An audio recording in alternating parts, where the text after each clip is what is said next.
Every case holds secrets. Some are solved, but many remain lost in time.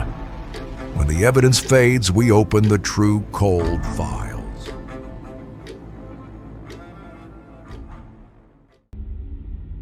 On September 24, 1965, 18-year-old Jacqueline Rains Crackman was last seen at her parents' home in Columbus, Ohio. That day, she left her 2 young children in their care, explaining that she would be attending a wedding in Glenwood, Iowa with her roommate. It was meant to be a short trip, lasting only a weekend, but Jackie never came home. She never returned to collect her children, and from that moment forward, she seemed to vanish completely. Her parents, alarmed by her absence, soon discovered that her roommate had returned. When questioned, the roommate admitted to dropping Jackie off somewhere, but refused to reveal the location. The vagueness of her response left the family with more questions than answers. Years later, investigators would learn that the couple married in Glenwood that weekend had no knowledge of Jackie or her companion, raising suspicion that the story of the wedding may have been a cover for something else. At the time, Jackie's life was already in turmoil. She had married, young at just 16, and given birth shortly after. By 1965, the marriage had collapsed. Her estranged husband filed for divorce in September, leaving her navigating the emotional strain of separation. According to her sister, Jackie had packed 2 full suitcases for what was supposed to be a brief wedding trip. The detail was striking. Why would she take so much with her if she truly intended to be away for only a few days? When her car was later located parked outside her home, the suitcases were missing. Jackie, and everything connected to her departure, had disappeared. Exactly 1 month later, on October 24, 1965, another disappearance occurred. This time, it was 31-year-old Melvin Uphoff of Rising City, Nebraska. That day, Melvin spent time with his wife and 4 children, then joined his parents for dinner. Everything seemed ordinary, routine. But that night, as his wife prepared the children for bed, Melvin told her he was stepping out to buy beer. He never came back. Melvin left behind more than just uncertainty. He vanished with his coin collection and his car, a 1954 Oldsmobile. Neither the vehicle nor its owner were ever found. His sudden disappearance paralleled Jackie's in both timing and mystery. Within local communities, rumors began to circulate. Whispers suggested that Jackie and Melvin had been involved in an affair and that the two had fled together to start new lives. The speculation grew in the absence of evidence. No confirmed sightings, no recovered belongings, and no confessions surfaced. For both families, silence became the defining reality. 6 children, collectively left behind, grew up without answers. Jackie's sister later revealed that authorities in 1965 showed little interest in investigating. "I really don't think there was an investigation," she explained. "If there was, it didn't amount to much." A documentary released in 2008 confirmed this absence of follow-up. Key figures, including Jackie's roommate and her estranged husband, had never been interviewed at the time of her disappearance. Over the years, faint glimmers of hope emerged but never solidified. Jackie's sister recalled once seeing a woman resembling Jackie at their mother's funeral. The same woman appeared again at her workplace, but left quickly before she could be approached. These moments lingered as haunting possibilities. Had Jackie returned briefly, watching from a distance but unwilling to reveal herself? Decades stretched on without answers. Melvin was declared legally dead in the 1970s, though no body or trace of him was ever recovered. For the families, time did not dull the loss. Each passing year only deepened the mystery, solidifying the sense that both Jackie and Melvin had disappeared into a void. Then, in May of 2009, after 44 years of silence, the truth was finally uncovered. Authorities successfully tracked down both Jackie and Melvin. Speaking with them by phone, investigators learned that the pair had indeed left their families behind to start a new life together. They had not been kidnapped, murdered, or lost in an accident. Instead, they had made a choice, one that changed the trajectory of multiple families forever. Nebraska State Patrol spokeswoman Deb Collins confirmed the outcome. The couple had committed no crimes. They left of their own free will, seeking a future that did not include the lives they had once lived. Out of respect for their privacy, officials did not disclose where they were living. Whether they attempted to reconnect with the children they abandoned remains unclear. The revelation was both an answer and another wound. On one hand, the mystery was solved. Jackie and Melvin had not been victims of foul play. On the other, the confirmation brought a painful reality. For over 4 decades, their families had suffered, uncertain and grieving, only to learn that the loss had been intentional. 6 children had grown up without parents, not because of tragedy beyond anyone's control, but because of a deliberate decision. This case highlights not only the silence of law enforcement during the 1960s, but also the lasting consequences of unanswered disappearances. For years, loved ones endured anguish, while rumors took the place of truth. When clarity finally came, it was not through a dramatic discovery of evidence or witness testimony, but through the simple act of tracking down 2 people who had chosen to walk away. The story of Jackie and Melvin is striking because it embodies the complexity of disappearance. It was not the result of crime, but its impact was no less devastating. Their families were left with scars of abandonment, while the couple themselves managed to carve out private lives beyond the reach of those they had left behind. In February of 1996, 14-year-old Tanya Kosh vanished from McKeesport, Pennsylvania. A middle school student, she had been navigating the turbulence of adolescence in an environment already weighed down by family conflict and bullying at school. But what no one could have foreseen was that her disappearance would not be the result of a stranger's abduction, but the culmination of months of manipulation by a man who should have been entrusted with student safety. Thomas Hose, a security guard at Tanya's middle school, was 24 years her senior. Their relationship began when he caught her skipping class. Rather than disciplining her, he promised not to report the incident. That seemingly small gesture created an opening. Jose positioned himself as someone who understood her struggles, gradually gaining her trust. Over time, he began drawing her out of class, talking with her privately, and presenting himself as a sympathetic listener. He also started offering gifts, candy, flowers, even money for cigarettes. These tokens, though modest, created a bond. To Tanya, they seemed like evidence of care. At home, Tanya's parents were going through a bitter divorce. At school, she faced unrelenting bullying. She was vulnerable, and Jose exploited this vulnerability. Slowly, he convinced her that she would be better off with him, away from her fractured family and the classmates who tormented her. When he kissed her in a stairwell, Tanya believed she was experiencing love. By February 10th, 1996, she had resolved to leave her old life behind. She arrived at Jose's house, expecting refuge. Instead, she stepped into a nightmare that would last a decade. Jose lived with his parents and adult son. To conceal Tanya, he confined her to his bedroom. She was not allowed to attend school, see her friends, or leave the room. He enforced complete control, forcing her to use a bucket as a toilet, feeding her with leftover scraps, and subjecting her to repeated sexual abuse. Jose demanded that she document these acts in journals, not as a way of confessing, but as trophies he could later brag about to friends and co-workers. The abuse was sustained through fear. Jose threatened her with death if she disobeyed. He told her he could kill her in her sleep, place her in a garbage bag, and throw her in the river. Fear immobilized Tanya. She remained silent and compliant, her adolescence consumed by captivity. Years slipped away in isolation. When Tanya turned 18, the circumstances shifted. Jose introduced her to his family under a false identity, Nikki Allen. To them, she was not a kidnapped teenager, but his girlfriend who would be moving in permanently. By giving her a new name, Jose created a layer of deception that concealed her true story. He began allowing her outside the house, though under strict conditions. Tanya later explained that he trusted her to return because he knew she was brainwashed. These initial outings were disorienting. She was free to walk the streets or attend church, but she did so under his instructions, hyper-aware of time and curfews. She felt like a deer caught in headlights, physically outside the prison of his room, but mentally still trapped by his control. One of her new destinations was JJ's Deli Mart, a local store owned by Joe Sparrow. There, Tanya began working part-time.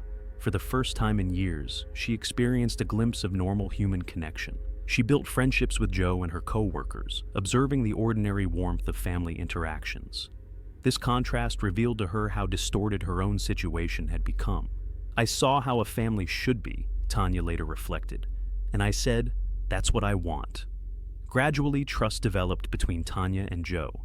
After 10 years of silence, she finally confided in him. She told him to search a missing children's website and promised he would find her picture there. Joe, stunned, contacted his son, a retired police officer familiar with her case. The chain of disclosure moved quickly.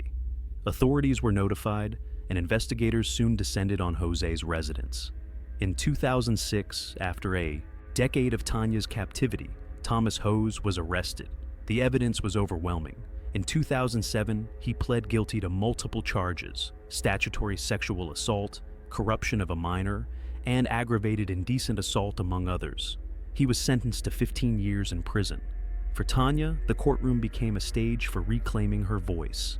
In her victim impact statement, she declared to Jose that she was no longer his puppet. With strength, she told him, "You took away my innocence, my childhood. You made me think my family didn't want me or love me, that no one cared or loved me but you. For 10 years, you controlled me." Her words transformed years of silence into defiance. Life after her release was not without complexity, but Tanya emerged determined to rebuild. In 2017, she co-authored a memoir of a milk carton kid, The Tanya Koch Story, recounting her ordeal in her own words. In 2018, she married and became a stepmother, finding stability in the kind of family life she had long yearned for. Her relationship with her father initially seemed supportive, but eventually fractured when he suggested she bore some responsibility for what happened. That rift caused estrangement. With her mother, however, Tanya found closeness and support. Her mother helped her heal, offering the consistent care that had been absent during Tanya's formative years. In later years, Tanya encountered Joe again, the man who had played a pivotal role in her escape. They reconnected, reflecting on how his willingness to listen and act had saved her from another lost decade. Today, Tanya dedicates her life to speaking openly about grooming and exploitation. She emphasizes that while technology and culture may change, the strategies predators use remain consistent. "We're in a different era," she explained, "but that stuff hasn't changed. How they groom you, how they lure you in, and how they mentally hold power over you." Her survival and recovery underscore the importance of awareness, community, and intervention. Her story illustrates the devastating effects of manipulation and abuse, but also the possibility of resilience and renewal. The case of Tanya Koch stands as a reminder of how a trusted figure can exploit vulnerabilities, how captivity can extend beyond physical walls into psychological control, and how one act of courage, confiding in another person, can unravel years of secrecy. Her ordeal demonstrates the enduring dangers of grooming, the long-lasting scars of exploitation, and the essential role of supportive individuals in breaking cycles of abuse. On April 26, 1964, Paul Joseph Franczak was born at Michael Reese Hospital in Chicago, Illinois. His parents, Chester and Dora Franczak, were overjoyed by the arrival of their newborn son. But only one day later, that joy turned into devastation. A woman, dressed as a nurse, entered Dora's hospital room and told her that the doctor wanted to examine the baby. Trusting the apparent nurse, Dora handed over her infant. The woman never returned. Paul had been kidnapped. The abduction triggered one of the largest manhunts in Chicago's history. More than 200 police officers, 175,000 postal workers, and the FBI joined the search. 600 homes were canvassed within the first 24 hours. Yet despite the scale of the investigation, no trace of the missing baby emerged. Newspaper headlines spread the story across the country. Dora and Chester pleaded for their child's return, but their pleas went unanswered. For 2 years, the Franczaks grieved the loss of their son. Then, in 1966, the FBI contacted them with news of a potential lead. A toddler, abandoned the year before in a Newark, New Jersey shopping center, had been placed into foster care. Authorities named him Scott McKinley. The child had been found in a stroller with a black eye, and despite widespread publicity, no one came forward to claim him. Out of thousands of infants reviewed during the investigation, this boy was the only one authorities could not rule out as Paul. Chester and Dora traveled to New Jersey and met the toddler. They chose to believe he was their missing son. Dora later explained that she faced an impossible choice: to declare uncertainty and return him to the system, or to claim him as her own and raise him. She chose the latter, and from then on, Scott McKinley was known as Paul Franczak. For many years, life continued quietly. Paul grew up in the Fronsac household, loved as a son. Yet questions began to stir when he was 10 years old. Searching for Christmas presents in the crawl space of his family's home, he discovered newspaper clippings about the kidnapping. Confronting his parents, he was told that, yes, he had been kidnapped as a baby, but that the authorities had found him and brought him home. "We found you, we love you, and that's all you need to know," they told him. But for Paul, that reassurance did not erase the doubt. He began to wonder about his true origins. As he grew older, the questions deepened. Who was he really? Where had he come from? In 2012, Paul decided to seek definitive answers. He convinced his parents to take DNA tests alongside him. Although they initially agreed, they later asked him not to submit the results. He did so anyway. The outcome was life-shattering. There was no biological connection between Paul and the Fronsacs. The child they had raised for decades was not their son. Paul described the moment as the collapse of his identity. Everything he thought he knew, his birthday, his medical history, even his heritage, was suddenly false. He was not Polish, not Catholic, not even a Taurus as he had always believed. He was, in essence, a stranger to himself. The revelation launched a new search, this time not for a missing baby, but for Paul's own identity. In 2013, a group of volunteer genealogists known as the DNA Detectives took up the case. Using genetic testing and family tree analysis, they traced Paul's origins. In 2015, they uncovered the truth. His real name was Jack Rosenthal, born in 1963 in Atlantic City, New Jersey. He had a twin sister, Jill. Both children had vanished from public view in 1965. The Rosenthal family's history was troubled. Relatives recalled that Jack and Jill were severely neglected. Their father struggled with PTSD and anger issues, while their mother battled alcoholism. Witnesses described the twins being confined, even kept in a cage. A babysitter once discovered them in a filthy room, sitting in cribs with unchanged sheets, both children dirty and uncared for. Jack was seen with a black eye. Eventually, the twins disappeared. Family members noticed their absence, but the parents, Gilbert and Marie Rosenthal, always offered excuses. No clear explanation was ever given. When Paul learned of this, he reflected that his biological parents had been cruel and neglectful. He expressed gratitude that he had been abandoned because it gave him a chance at a better life with the Fronsacs. Still, one question haunted him. What happened to his twin, Jill? Paul initially believed that Jill had died and that he was abandoned because the parents could not explain having only one surviving twin. Later, he came to suspect that Jill might still be alive. The National Center for Missing and Exploited Children even created an age-progressed image of what she might look like as an adult, though no photographs of Jill as an infant existed. Despite efforts, she has never been located. Meanwhile, the mystery of the original kidnapping remained unresolved. If Paul was not the Fronsac son, then where was the real baby? The answer came decades later. In 2019, investigators identified him as Kevin Ray Batty, living under a different name. Kevin had been raised by a woman named Lorraine Fountain, who returned from Arkansas in the 1960s, suddenly caring for a baby. How she obtained him remains unknown. Many questions still remain in this case. It is not clear who kidnapped Paul from the hospital, or what became of his twin sister, Jill. Some mysteries may never be fully solved, and there you have the facts. In 1991, 63-year-old Vasile, also known as Vasile Gorgos, was living in eastern Romania. He was a cattle farmer and trader, a man whose livelihood often required regular trips away from home.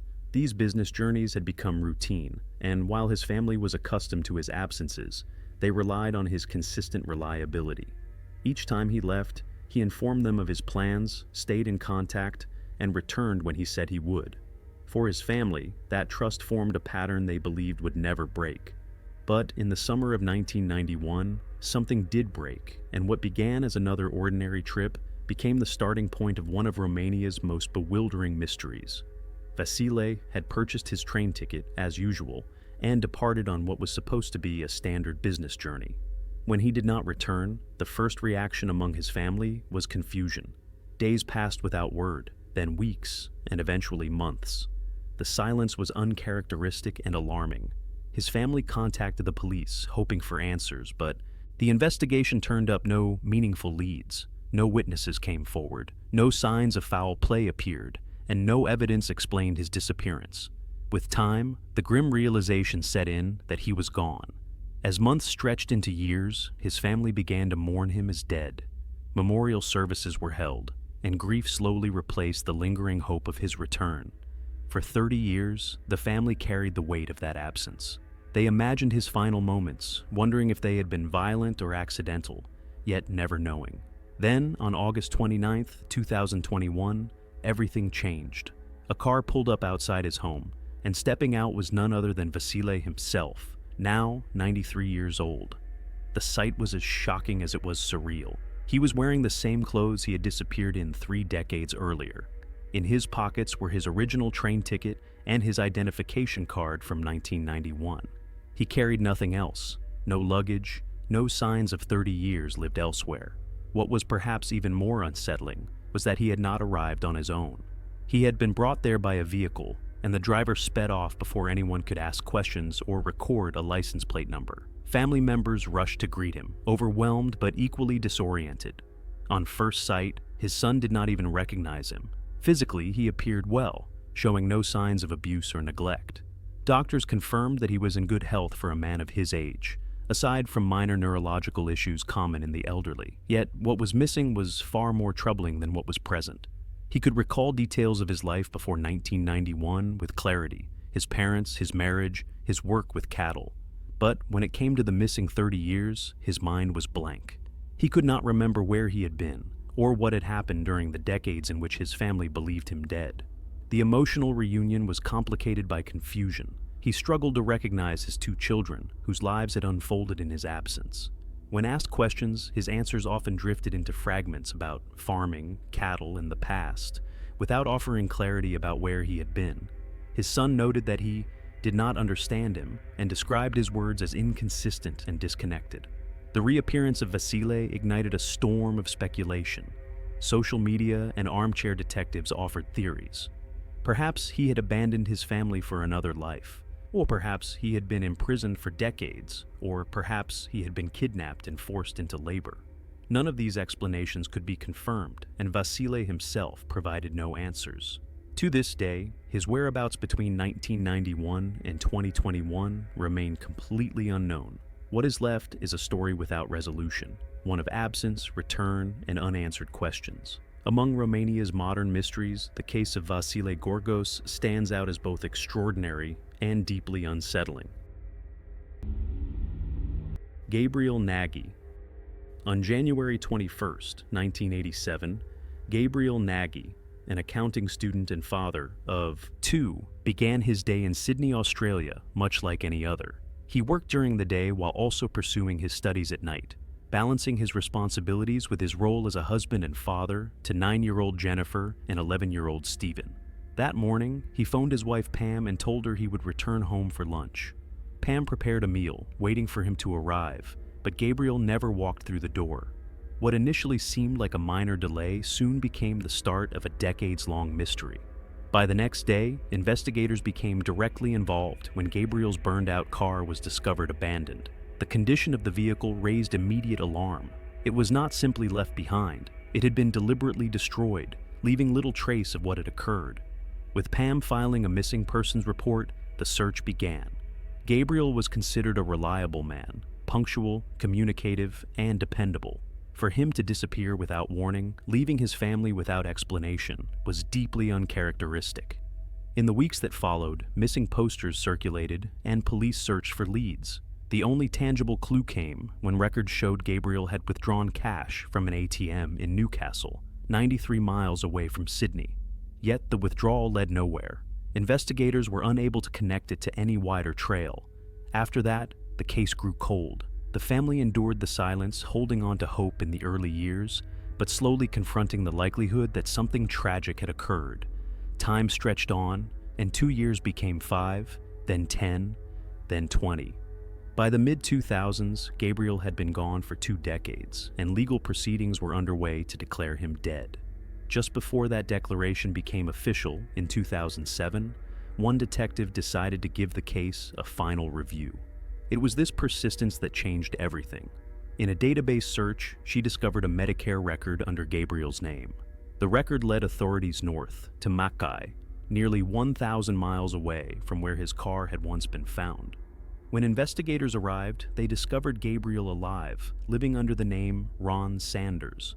His appearance had aged with time, and his life had taken a dramatically different course. He explained that he had been living under this identity for years, surviving through odd jobs on fishing boats, construction sites, and periods of homelessness. He admitted to using alcohol heavily, relying on it as a way to cope. Most striking was his memory. Gabriel could not recall his past life as a husband and father. He remembered little of his time before his disappearance, except fragments. He recalled being in Newcastle, where his car had been abandoned, and suffering a bleeding head wound. He carried a scar on the back of his head, evidence of an injury that many believe triggered dissociative fugue, a rare psychological disorder involving memory loss and wandering. In Mackay, a local pastor had recently offered him work and a place to stay, giving him stability. It was through this support that Gabriel sought a Medicare card, inadvertently leaving a trail that reconnected him with his old identity. The reunion with his family was emotional and complicated. Investigators provided him with letters written by Pam, his children, and his parents. For Gabriel, reading those words triggered profound emotion. His daughter Jennifer sent him a text message that simply read, "Hi, Dad." He later recalled that it was enough to bring him to tears. Soon after, he spoke with Pam on the phone, their conversation lasting until the battery ran out. Today, Gabriel remains in contact with his wife and grown children, though they do not live together. His case is remembered as one of extraordinary rediscovery, a reminder of how trauma and memory can erase entire lives, only for them to resurface decades later. Mary Louise Day. Mary Louise Day was born in 1968 in Little Falls, New York. Her early life was shaped by instability and neglect. She was the oldest of 3 children, born to Charles and Charlotte Day. But her childhood was disrupted by her mother's inability to care for the children consistently. As a result, Mary and her sisters moved in and out of foster homes. When her parents eventually divorced, Charlotte remarried, taking William Hull as her new husband. The family expanded when Charlotte and William had 2 more children together, and custody arrangements shifted. Mary and her sister Kathy returned to live with their mother and stepfather, while their youngest sister Sherry remained in foster care. The family relocated to Hawaii for William's military service, but tragedy soon struck. Mary's biological father, Charles, died in an accident, leaving the sisters an inheritance that they secretly referred to by the codename Mohawk. In 1980, when Mary was 12 years old, she was removed from Charlotte and William's custody after authorities discovered that William had physically abused her. She remained in Hawaii for a time, but she was later sent back into her mother and stepfather's home when the family moved to Seaside, California. On the night of July 15, 1981, the fragile arrangement collapsed.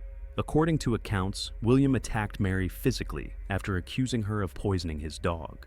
Mary was only 13 years old. By the following morning, she was gone. Unlike many missing children, she was never reported missing by her mother or stepfather. When Kathy asked where Mary was, Charlotte told her simply that Mary had run away and instructed her never to ask again. Years later, Charlotte repeated the same explanation to Sherry, even adding unverified claims that Mary had fallen into drugs and sex work. She admitted to destroying all photographs of her eldest daughter. Within the household, Mary's existence became an unspoken subject, erased by silence and avoidance. It was not until 1994, more than a decade later, that Sherry filed an official missing persons report for her sister. Investigators found a deeply troubling history. Neighbors in Seaside did not remember Mary, and records revealed that she had not been enrolled in school after the family's relocation. Kathy revealed that she had witnessed William's violence toward Mary on the night of her disappearance, recalling that her sister had been bleeding from the mouth. She also described being expelled from the home as a teenager, forced to fend for herself. During interviews, Charlotte and William gave inconsistent statements. Charlotte claimed her husband had reported Mary missing, but no such record existed. William later admitted he had assaulted Mary that night, but denied knowledge of what happened afterward. Investigators grew increasingly suspicious. Cadaver dogs alerted to possible human remains in the family's garden, where a child's shoe was found, though no body was recovered. Later, dogs again signaled at another property where the family had lived, raising speculation that a body may have once been buried and moved. Authorities began preparing a homicide case, suspecting foul play. Then, in 2005, an unexpected development changed the direction of the investigation. During a routine traffic stop in Arizona, police found a woman carrying identification in the name of Mary Day. She was questioned, and she claimed to be the missing girl, now an adult who had run away in 1981 to escape abuse. Investigators were skeptical. She spoke with a heavy Southern accent that Mary had never possessed, and her story lacked details. Still, DNA testing confirmed that she was biologically Charlotte's daughter. The woman reunited with her sisters. Sherry welcomed her into her home in North Carolina, and Kathy also reconnected, though with lingering doubts. Photographs and records eventually confirmed her identity, though questions remained. She had limited memory of her childhood, forgetting details like the inheritance or the code word Mohawk. Suspicion lingered, but evidence showed that she had indeed lived with others after running away, including time with a woman named Marie Kimmel, who provided shelter during the early 1980s. Over time, the doubts faded as investigators closed the case, acknowledging that Mary had survived and returned. Yet the mystery of her lost years never fully disappeared. In 2017, at the age of 49, Mary Day died, leaving behind a story marked by trauma, absence, and unanswered questions. Her disappearance and reappearance remain among the most complex missing person cases in American memory. The stories of Vasile Gorgos, Gabriel Nagy, and Mary Day demonstrate that disappearance does not always lead to permanent absence.